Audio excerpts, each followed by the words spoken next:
I thought crowd gave us great energy, and it was awesome for our guys. A lot of them's first time in the Foster, and to get off to a great start, get the crowd involved, and then Nevada, really good tournament team. Sam played up there, got down 15-2, and then closed it, and it was a 2-point game with under 10 to go. And with us, we knew that they won conference last year, championship mentality. You can't let them back in the game. And really proud that the guys, when we made a run, and then they would get it down to 11, 12, we were able to extend it again. And I thought finishing the half the way we did was important as well. Scott, you guys scored in about every way imaginable tonight. Floaters, runners, posts, three-pointers. I mean, was this a little bit of a glimpse of, the offensive potential of this team? Well, I think this team, so far we've liked setting records, and after the first game we said no more of those records. And tonight, 7 players in double figures, first time since 2013. And I thought 30 assists. Guys were really, really unselfish. And we were a much better shooting team than our first 2 games statistics showed. I don't know if we shoot 44% all year, but we're a 40% shooting team, and we have a lot of good shooters.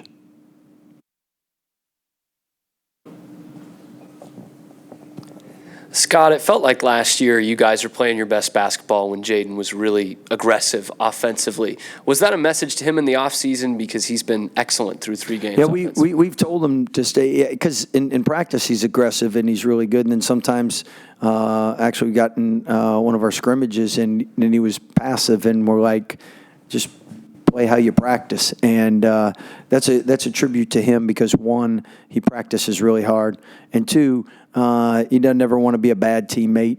But when he's aggressive and getting downhill, good things happen for us. And again, real efficient night, 6 for 9, 5 for 8 from 3.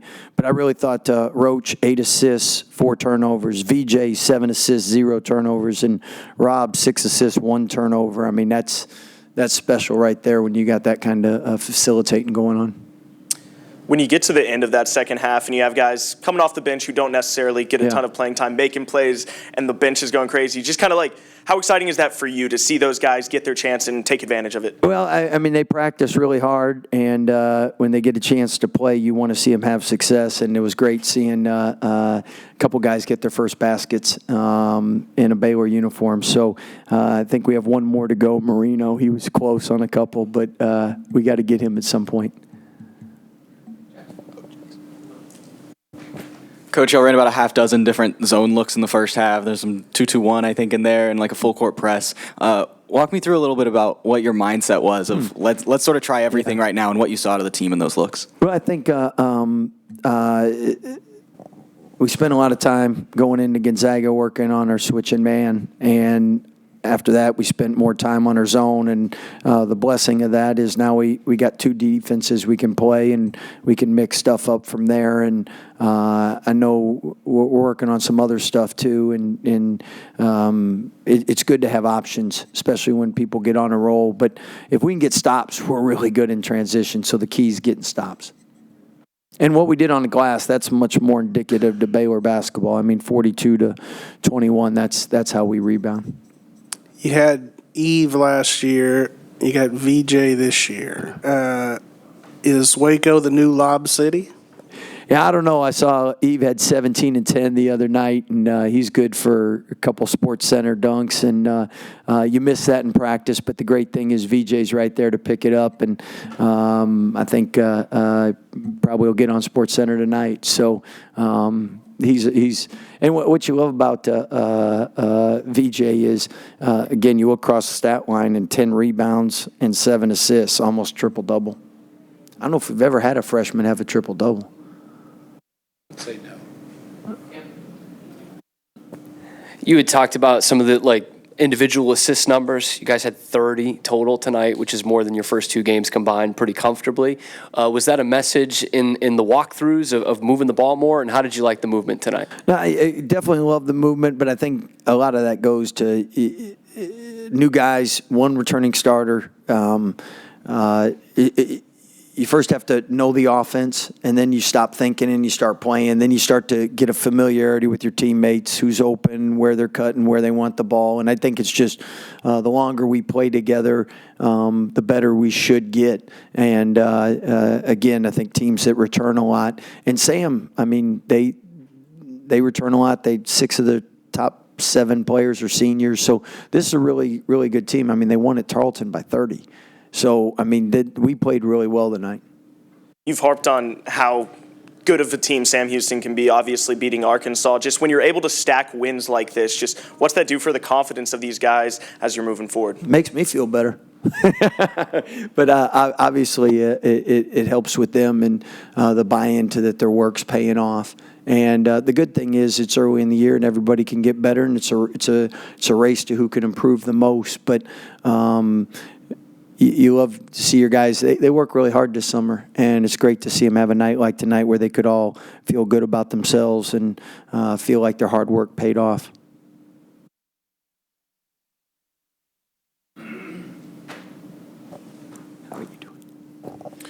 Coach, when you dominate the paint like you did in a bunch of different ways, how much easier does that make it for shooters like all your shooters? Yeah, well, definitely if you can.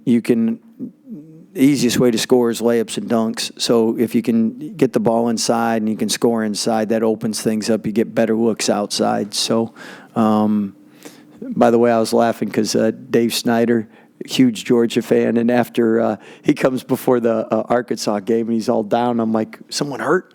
He's like, Ole Miss is killing Arkansas or Georgia. You enjoyed it? Okay. Sorry about that, but. Anybody else? No. Thanks, guys. Thank you, guys. Appreciate you. Jayden, just how much fun was that? It was a lot of fun, just seeing everybody get in. I just thank God for this opportunity just to get to play again and play in a Foster. This is my first game in a Foster, so, I just had energy just, going forth with that. So seeing everybody score, we had 7 players in double figures. It was fun. So I love my teammates. So, yeah. Jayden, have you ever had a lob threat that's a guard? I only played with one other lob threat in my life. That was a guard, but they both jumped crazy. It was Shade and Sharp, and then I told VJ they just jump crazy. So it's a once in a lifetime thing just playing with guys like that. So yeah.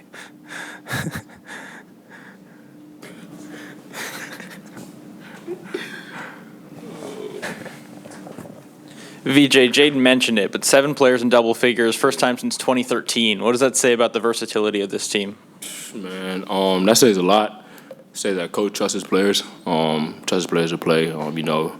We're blessed by the Lord to have this ability to play the game we love. So having 7 players in double figures means a lot, man. Show that we share the sugar, like they say, and we have fun out there. We trust our teammates. That's the main thing. Right. Show that we got chemistry and connectivity, for sure. So shout out my teammates for scoring the ball, especially Jay Nunn. Jayden, y'all ran a lot of different zone looks on defense in the first half. I think there was a 2-2-1 in there and some full court presses. From your end on the court, how did it feel switching it up and trying all those different looks? It just feels good, just to try new things out, see which one is our best defense. So yeah, just going forth, that's how we're gonna go forward with this season. We're gonna see which one is our best defense, and we're gonna go forward from just about trying new things, getting out our comfort zone. VJ, is this a glimpse of the potential of this team, what y'all did tonight? For sure. I feel like we showed it in the Arkansas game too.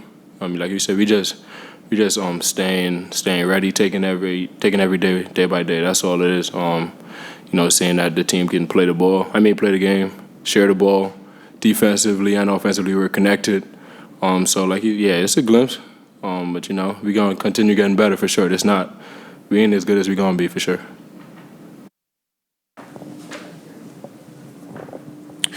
Jayden, how the threat of having a low post, some low post players, how does that open up things for you as a 3-point shooter? And how good is it to see that low post threat kind of come alive tonight? It's a great even Arkansas game, when we got Norchad down there or Josh, if you don't help, he gonna score. If you do help, I'm waiting for the 3. I'm waiting for 3. So it's just a blessing just to play with bigs like that, just a threat in the post. So yeah, I love it. It's getting me wide open shots. VJ, for those of us in here who can't go up and throw down a lob like you, can you try to take us through, like, what's that feeling like when the crowd erupts and stuff like that?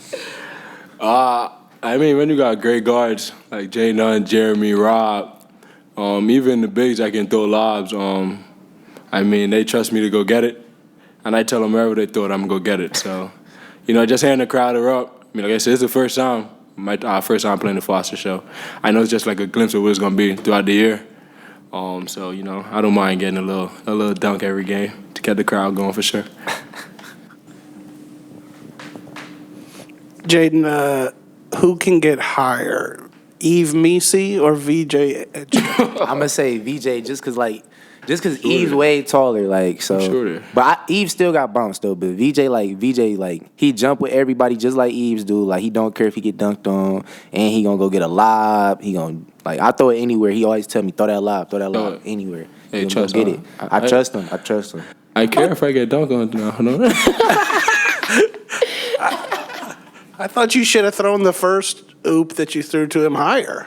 Off one was crazy. I didn't even expect him to jump off one. He usually jump off two, so he surprised me.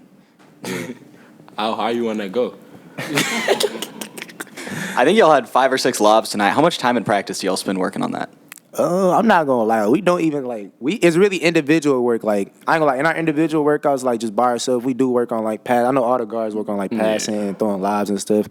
But like it shows in the game. Like in practice, we always throw lobs to each other and everything. So yeah.